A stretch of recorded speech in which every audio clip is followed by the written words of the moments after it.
I, 20F, have coached a sports camp over the summer for the last several years at my local elementary school. The camp covers all sorts of sports and games for kids in elementary school to let them try many different sports and see which ones might stick. This year, we've started an inclusion program for kids on the spectrum, where inclusion specialists work at our camp specifically to look after those kids and help them through the camp if they need it. I've really enjoyed this program, and nothing is better than watching a kid find a sport they enjoy or excel at. Fast forward to this week, the third week we're holding the camp, and enter Connor and his mother Sarah, fake names of. Connor is 10, on the older side for this camp, and when we first met him in the morning, he seemed like a pretty good kid to work with at a camp. The problem was his mother. She pulled me aside before the day started to specifically tell me about what Connor needed. Turns out, Connor had pretty severe meltdowns, and what triggered them was losing.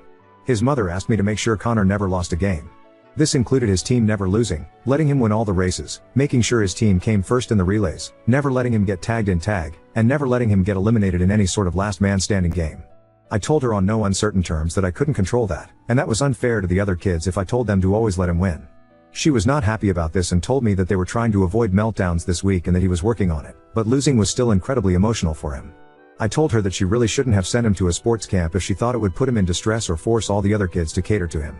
She asked me what the hell the inclusion program was for, and I told her it meant I as a coach could help him and his inclusion specialist could help him, but the other kids weren't a part of this inclusion program.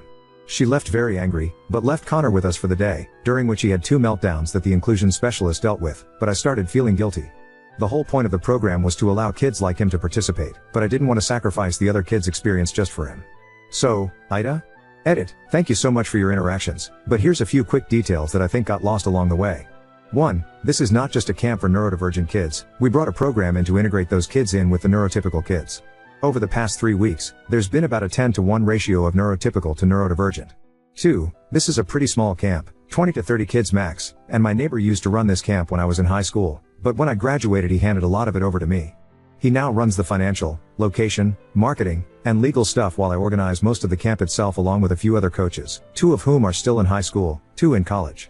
There isn't really a supervisor or higher up I can hand the mother over to except for the inclusion specialist. Hope this helps.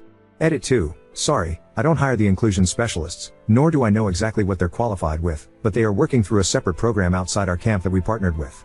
They match the neurodivergent kids 1-to-1, and they are provided with all the information with the kids, including lists of trigger and what calms them down.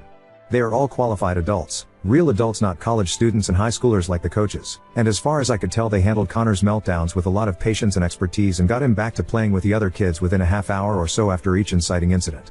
When I originally told Sarah that the Camp W as likely not a good fit for Connor, I was more thinking about how the kid would be miserable in a cycle of meltdowns all day, and not about the qualifications of the inclusion program. Update 1. I also want to explain why I originally thought the camp wouldn't be a good space for Connor, and how I was proven wrong.